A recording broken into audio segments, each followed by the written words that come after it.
Every time you use your phone, shop online, or log into account, cybersecurity is working behind the scenes. And every company, from small businesses to global organizations, needs people who can protect their data and systems from cyber threats. In this video, I'll introduce you to Thomas, who works in cybersecurity, and gonna introduce himself. Thomas, thank you so much for coming today, talking about this profession. Can you please introduce yourself, what kind of education background you have, and your experience in cybersecurity? Yes. Hello, I'm Thomas. I work in cybersecurity as a cyber systems engineer, and for education, I have a bachelor's in an unrelated field. But yeah. Mhm. And so you said you have bachelor's in unrelated field, right? Mhm. How did you decide to I guess you did a career change, or how was it for you in I the did. beginning? So I studied political science Hmm. because I wanted to work more on uh, international relations type of stuff. And I was contracting for the government at the time, and then we lost our funding, so I wanted something more stable, and that's how I Hmm. ended up in cybersecurity. Yeah, and can you tell me more about it? Because coming from political science background to cybersecurity, it's a drastic career change, right? Yes, yeah. How did you even started thinking about cybersecurity? Can you tell me more about that? Yeah, I've always liked working with computers, and so when I wanted to see what I wanted to do, I started thinking I should learn a little bit of like Python, just the basics, and then as I progressed doing that, I got more interested in cybersecurity itself. Hmm.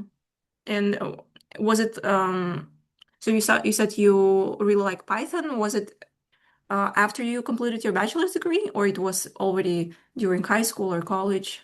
No, this was after my degree. Hmm. We lost the funding for the job that I was working. So Hmm. I didn't have a job. I needed to figure out what I needed to do next. So I started Yeah. trying to learn just, the basics of Python. Started studying for my Security Plus cert. So that's Hmm. how I got interested. Hmm. Okay, yeah. Let's just focus on your start of the career, like on the cybersecurity, the beginning in cybersecurity career.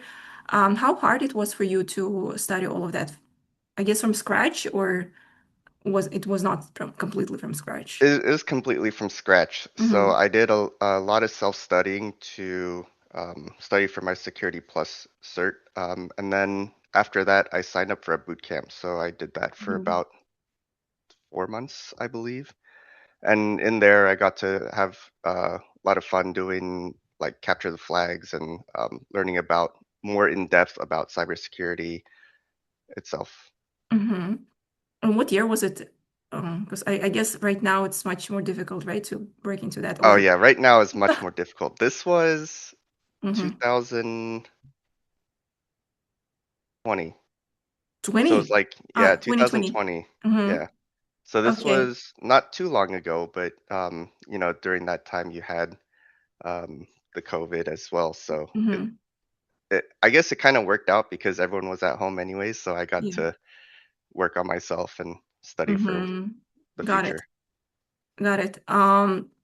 So you think the reason why you decided to go to cybersecurity was just generally you was comfortable around computers? Yeah, you're maybe from high school, yeah, or during college years you already had some sort of disposition, right, to computers, and Yeah, also cybersecurity was more stable career path. So like all this combination of factors. Okay, let's give it a try.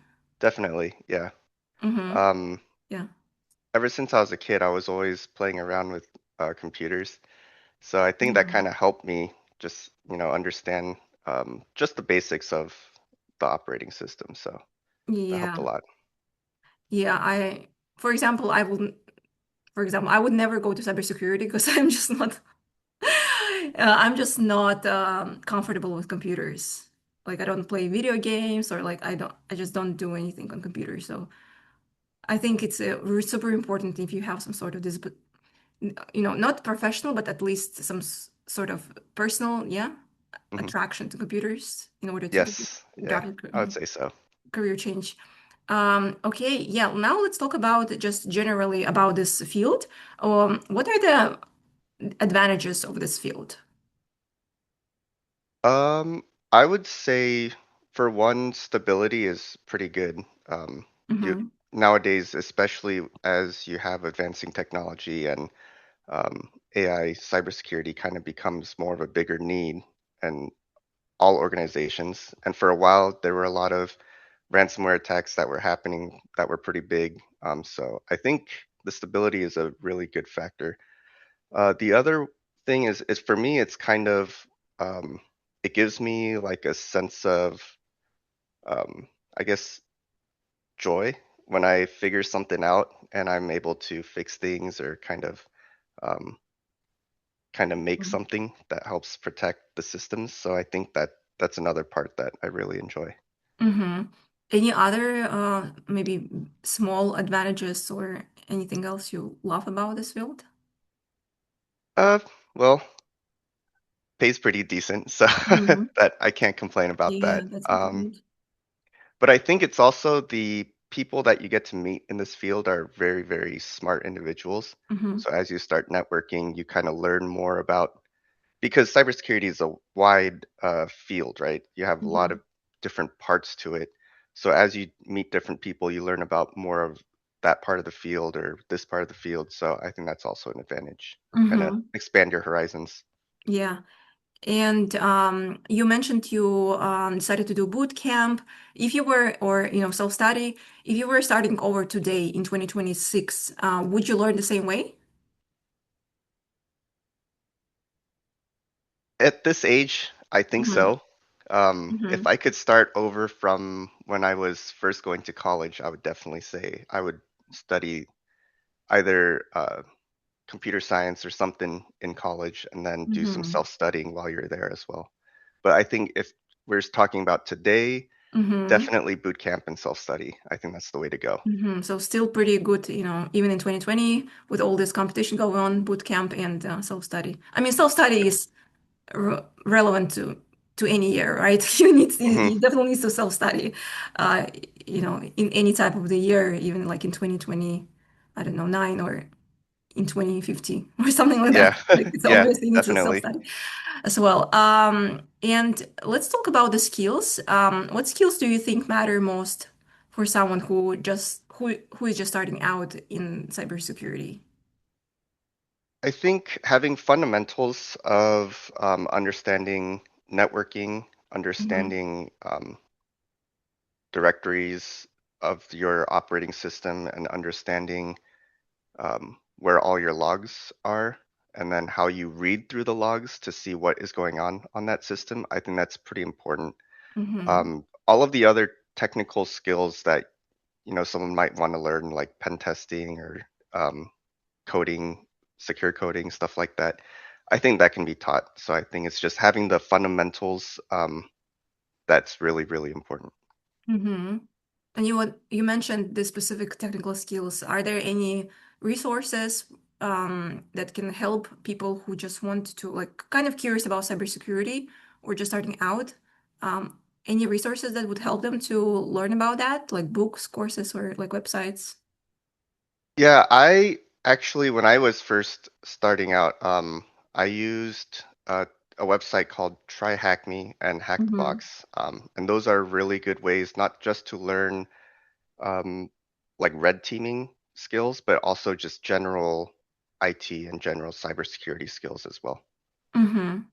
So Okay. I would definitely recommend those too. Yep. Can you pronounce this website? Oh, yeah, Hack Uh-huh. the Box and Try Hack Me. Hack the box and Yep. tryhacking.com. Try Hack Me. Try hack me. Okay, Yeah. got it. Okay. And now let's move to your present. Yeah. What is a typical day for somebody who works like in cybersecurity looks like? So for me, I mostly deal with compliance side and some of little bit of infrastructure as code. So putting the compliance and stuff like that in the code. but Mhm. typically it's always different. Some days I'll be doing more vulnerability management, so we'll do scans and look at what we need to fix, how we're going to fix it, if it's going to impact our systems if we upgrade to a specific version. Sometimes it's compliance, so we'll look at what settings we need to change on that operating system, and then give recommendations on, if this is going to break something that our software team needs or not. And then on the uh, infrastructure as code side, if we need to implement something, then I'll put it inside of our uh, code, and then we just run it against the hosts that need that fix. Mhm. Okay. Sounds like a problem-solving career. And are there any, like from your experience, who would you recommend this career to? Is there like you know, a specific type of person who would blend in well into this field, or is there anybody who would definitely not like thrive in this career? I think if you like to go out and look for how you're going to fix things, Mm-hmm. not rely on, someone else telling you how to fix it, but you go out actively to look for the answers. If you like, like solving puzzles or solving problems, I think that would be a great career path for that type of person. Mm-hmm. And who would not, what kind of person would not absolutely not fit well into this Uh, I cybersecurity think career? I think if you don't like dealing with computers a lot, Mm-hmm. I think if you're more on the creative side, or if you're more on like the artistic side, I think it's probably not gonna be a good fit. Mm-hmm. And let's talk about teamwork. How much of your job involves like just independent work versus teamwork?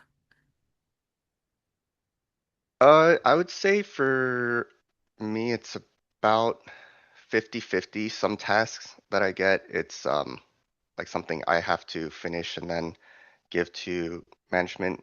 Um, and then sometimes we're working across multiple groups. Like we'll have our systems test group, we'll have our software team, we'll have our networking team, we'll have our system administrators that we all kind of work with. So it's always a mix. Mm-hmm. And so you said it's 50-50, yeah? So it's pretty big part of your typical day, right? To talk to other Definitely. people, yeah, and communicate with them. So when you communicate, for example, at work, yeah, with other people or generally like, with any teammates, um, what do you appreciate in your in your teammates? How to be a good team person in the company if you work with other people, in your opinion? I think having clear communication, definitely. So if Mhm. you're not able to um, reach someone, like if you're able to message them and kind of get that good line of communication. I think also being willing to help each other out when you need help. Mhm. There's I've definitely seen people who, if it does not relate to them, they will not help you at all. So Mhm. I think that's really important as well. I think since everyone is working together to the same goal, everyone should be helping each other. Mhm. Mhm. Okay. Um, so now let's switch to high schoolers. So this video is going to be for high schoolers or for college students who are thinking about that, or just career changers. Hmm. Um, what would you recommend someone who is in high school or college, yeah, or again, a career changer focus on right now? Like any advice if somebody wants to um, try cybersecurity? Yeah, there's so many resources Mm-hmm. online and on books that I'll say just try to learn as much as you can, see what really interests you. As I said, cybersecurity is a diverse field, right? So you have Mm-hmm. multiple fields that fit into the wider range of cybersecurity. So if you like something, then try to go further down that path and expand on what you might want to do in the future. Mm-hmm. But Um, self-learning, definitely, definitely yeah. important. I think in any in any type of career, yeah, you need to do a Yep. lot of self-learning. Yeah, and you mentioned it's a very diverse field, and I guess for somebody who is not an expert in cybersecurity, it's gonna be a little bit challenging to find, yeah, a niche. hmm Can you tell me like what are the top fields of within the cybersecurity that comes to your mind, for example? A lot of the common ones, you have network security, you have Hmm. um, DevSecOps, I would say, is a part of cybersecurity. You also have pen testing or red teaming. That's pretty popular. Um, Hmm. Governance and compliance is another big popular field. Hmm. So I would say those are pretty popular. Hmm. Application testing is also pretty popular. And, So and how do you understand, yeah, like what specifically you like in this diverse cybersecurity field? if you, I guess like for me, I fall more into like the governance and compliance side. So I know that I like Hmm. finding within the boundaries that are given to us by our customer, how do we make sure everything fits in compliance and that we are secure in our environment? So I think that's why I fell into the field I did. Hmm. If you really like technical challenges, application testing or pen testing, um, if you like coding, if you like doing a lot of coding, then I would say maybe DevSecOps, you might like that. If you like containerization, that'd probably be good for you as well. Hmm. And do you, from your experience, if you know, like what do you see any mistakes that you commonly see beginners make? Or maybe you did some mistakes in the past, like looking at your Mm, in 2020. yeah, I would say if you're trying to get into a field, your biggest mistake would probably be not doing enough hands-on projects and kind of Hmm. expecting your school or your certificates to kind of speak for your experience. I Hmm. think having a lot of like whether you do labs at home or you do capture the flags or anything like that, that all adds to your overall skill set. So I think that's really important.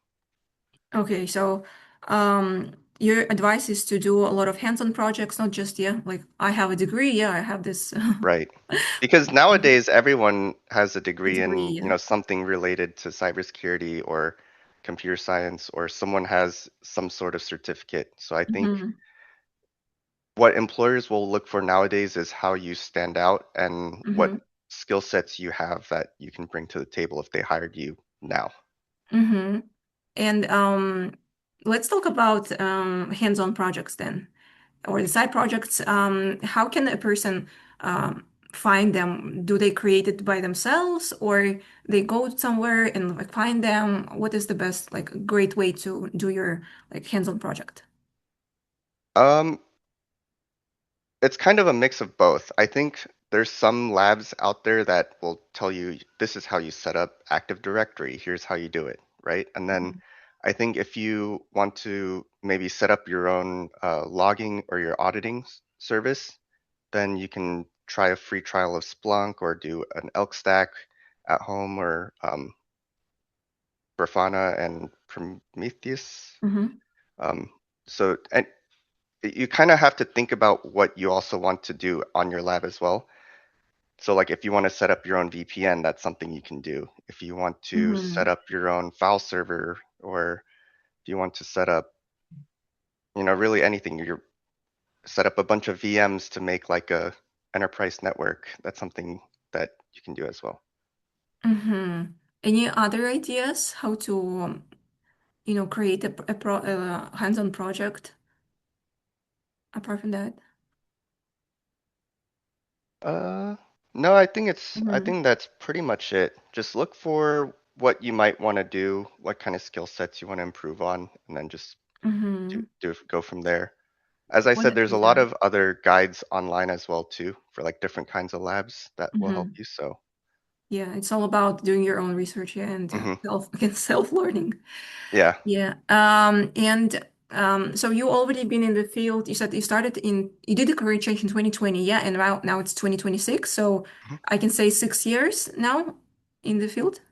I started to change my career in 2020. I didn't actually Hmm. start working until 2022. So 4 years Hmm. almost, yeah.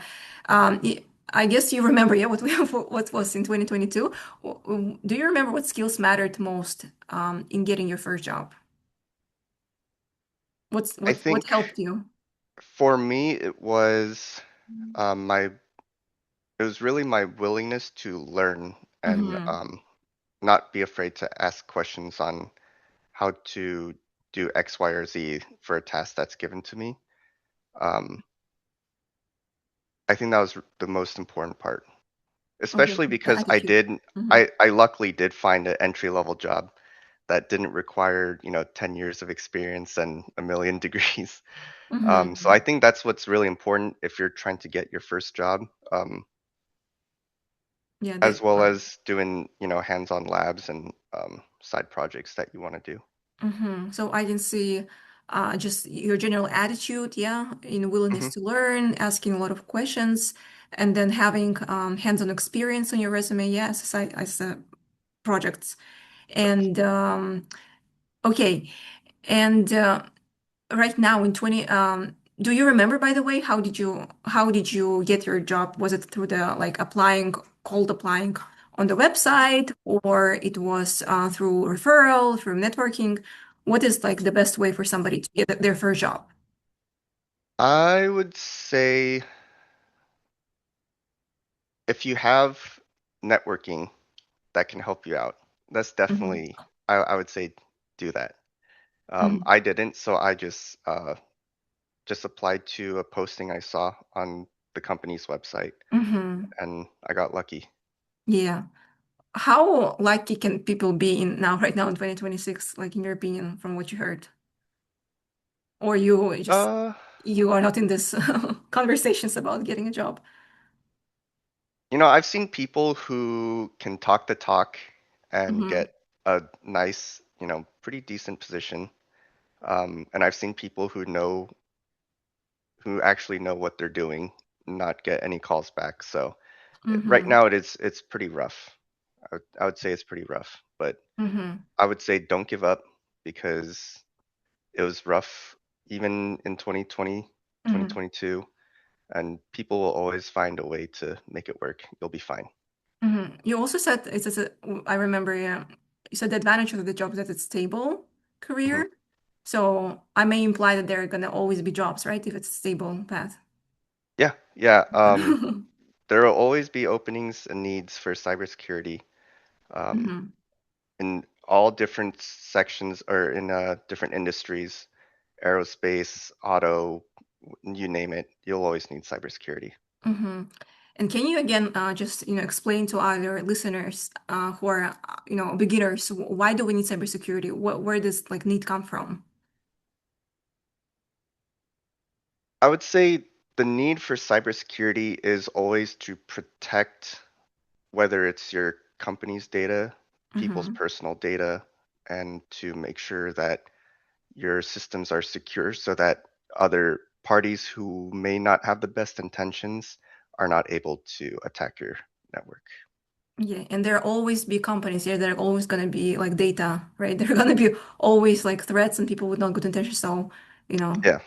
yeah, And you sounds know like what? yeah. There's Mhm. sometimes there's people who are hacktivists that just do things for an activist reason. So Mhm. you always have that wild card too. So Okay. Yeah. So I see, how stable it can be because, there are always data to protect. And so um so let's talk about the future a little bit now. Right now you are what's your role? Like you said, senior systems engineer? no, I'm a cyber systems A cyber engineer. system engineer, yeah. What kind of prospects are there for people who are cybersecurity? Do you just stay in your role, or you can transition to, another position? Like, what does the career progression look like? You can always move to another group if you want, or different. Like so, for some people I've seen as cyber systems engineers, they end up being architects down the line. Hmm. Some people like to stay where they are, and that's, perfectly fine. They like that role and their job duties.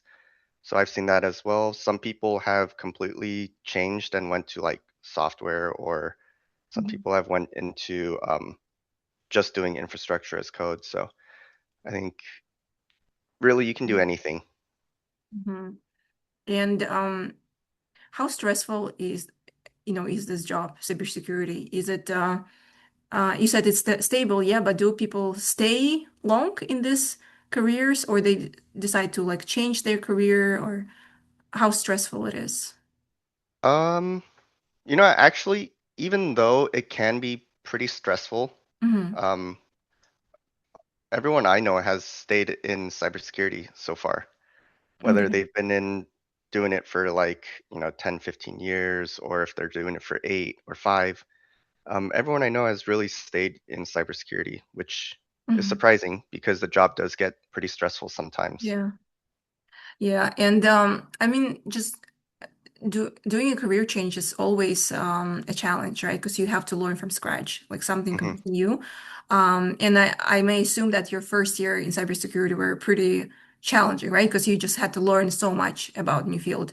What about now? Do you feel comfortable in this position or still pretty stressful, pretty challenging after 4 years? Uh, I would say I'm a little bit more comfortable, but there's always something new to learn. There's always something else that pops up that you didn't know about. So I think it's good that because you get to learn a lot. The first year was kind of like drinking from a fire hose. I don't know if you've heard that Mhm. expression before, but now it's like just drinking from a bucket of water. So Okay, it's a little so bit it better. better, yeah. Yeah. Okay, and what keeps you in this field? What do you think? I would say for me, it's the satisfaction I get when, I solve a problem or manage to figure out how we can do something better. Um, that's what really keeps me here. And um, I guess my team, because I like my team, um, Hmm. I don't really want to go anywhere else. Yeah. Yeah, people always say in different professions that having a great team is like the reason why people stay in their jobs. It's Yeah, I think that's one of the most important things. You yeah. could have, you know, a super high paying job with, very little responsibilities, but if your team is always having issues, getting into arguments with each other, not working together, it becomes a bad environment for everyone, Hmm. which is Hmm. why most people leave. Yeah. Yeah. I want to ask you, we have about like 6 minutes left. I want to ask, I kind of asked a little bit about this question, but again, just to summarize everything about our talk, what are the top three reasons, again, you like this occupation, and top three reasons you don't like it? Top three reasons I like Hmm. this occupation, I would say the one is the challenge. There's always something new that you need to kind of learn or conquer. Two, I would say you get to meet a lot of people with a lot of knowledge and different skill sets, which always overall adds to your knowledge overall. And then three, I would say the stability, right? The job will always be there. Um, so I think that's probably my third choice. Hmm. Three reasons I don't like this occupation. Um, like schedule wise, I think sometimes you will get something that they'll say they need right away, and then you start getting pressure Hmm. from that because it's not just the requester, but it's their management and your management kind of all coming down on you. So I think that's one of the reasons I'm not too fond of it. The other one, I don't know. I think that's Hmm. really it. It's Yeah. just sometimes they just ask for things that need to be done now, and then that's it. Yeah. So overall, you're really satisfied, yeah, with your career in this field Yeah, generally. Yeah, okay, definitely. that's good. Um, okay, and can you just, for our listeners, maybe you know any websites, for example, when they're gonna start looking for internships, or like full-time jobs, cybersecurity, what are the top, like most popular websites to apply for a job? Is it LinkedIn or like there are like niche cybersecurity websites out there? No, there's not really niche cybersecurity websites for job Mm-hmm. openings out there that I know of, anyways. I know people have used LinkedIn a lot. I don't know the numbers on how many people actually get an interview through it. Um, but yeah, I would say the most popular ones probably LinkedIn, um, maybe Indeed or something like that. Um, Mm-hmm. but I would always say if you want to apply for jobs, it's better to do it through the company itself, my Yeah, opinion. just to go to the company website. Hmm. Mm-hmm. And it's how do you find these companies? You just put like top cyber like cyber all cybersecurity companies, and then they just give a list, and you just go to their website to the career section, or how? No, I would say obviously there's the big ones that everyone knows, and then if Mm-hmm. you have a specific industry that you're interested in, let's say automotive, then you can go down from there, like Ford or Tesla or whatever. Mm-hmm. If you are interested in, let's say, like aerospace, then you have like Boeing and other Mm-hmm. companies like that. If you're interested in space, uh, SpaceX, so it Mm-hmm. kind of depends on the industry you want to go into as well. Okay. Okay. Yeah, I would just use LinkedIn for it. I mean, not to apply for jobs, but look at other people and see Hmm. where they work, just and then go to their company's website. Okay. I think our time is up. Thank you so much, Thomas, for Oh, coming thank today you. and talking, very clearly, yeah, about your career path and sharing your knowledge with people who are going to be interested in entering cybersecurity. Yeah, we definitely need more people, so I Yeah. hope some of the people who are listening are interested. Yeah. Okay. Thank you, Thomas. All Bye-bye. right, thank you. Bye.